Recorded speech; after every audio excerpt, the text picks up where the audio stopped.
Okay, so now we're going to be taking a look at the different soil types for each groundwater control method. So the first one, sump pumping, best works with clean gravels and coarse sands. Well point systems, typically used in sandy gravels down to fine sands that can be also used in silty sands with proper control. Deep wells with electrical submersible pumps. So these are gravel to silty fine sands and water-bearing rocks. Jet adductors are sands and silty sands, as well as sandy silts. Sheet pile cutoff. So these are all types of soils except boulder beds as penetration becomes an issue. Slurry trench cutoff. So silts, sands, gravels, and cobbles. On to the next slide here. So freezing, you can look at all types of ammonium and brine refrigeration. So this is all types of saturated soils and rocks, as well as liquid nitrogen refrigerant. And then finally, so we'll look at diaphragm structural walls, which are a reinforced concrete wall that supports the structure, but also prevents seepage. And these can be used in all soil types, even including those containing boulders.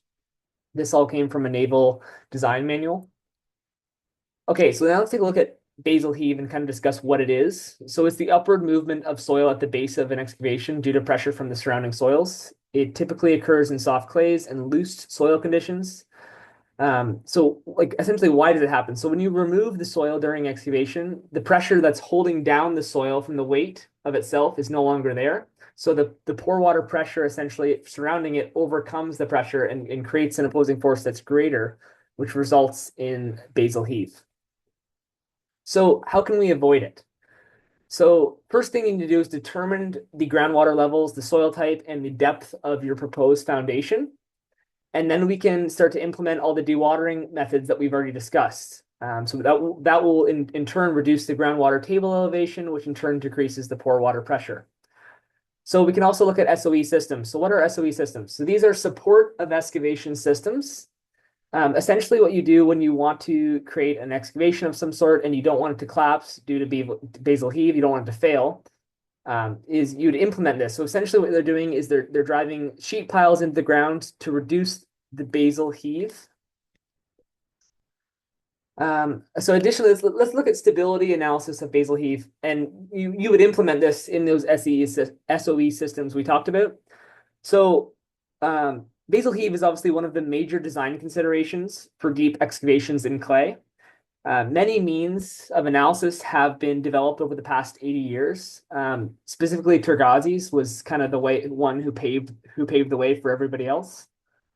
So his method brings a reasonable factor of safety for excavations involving flexible sheet pile walls, so ones that don't have tiebacks or anything or any reinforcements. But it's very conservative for stiff ones, stiff reinforcing walls like diaphragm walls or reinforced type sheet piles. It's catered towards wide excavations, but his methods can be extended to account for the effect of wall thickness. And that's what we're going to talk about with this modified one, which also uses a bit of finite element analysis. So these equations I've presented are simplified.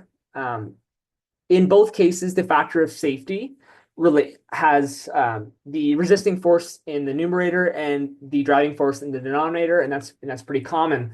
You'll notice that the shear resistance is basically on top in both these cases, where in this case with his original method, F is the stability factor, while in the other case, FW represents essentially a stiffness factor to account for the varying wall stiffness. FW is represented by, this is the derivation for it, which involves the modulus of, sorry, the flexural rigidity, which, is made up of two components, as well as the soil modulus presented here as E subscript O.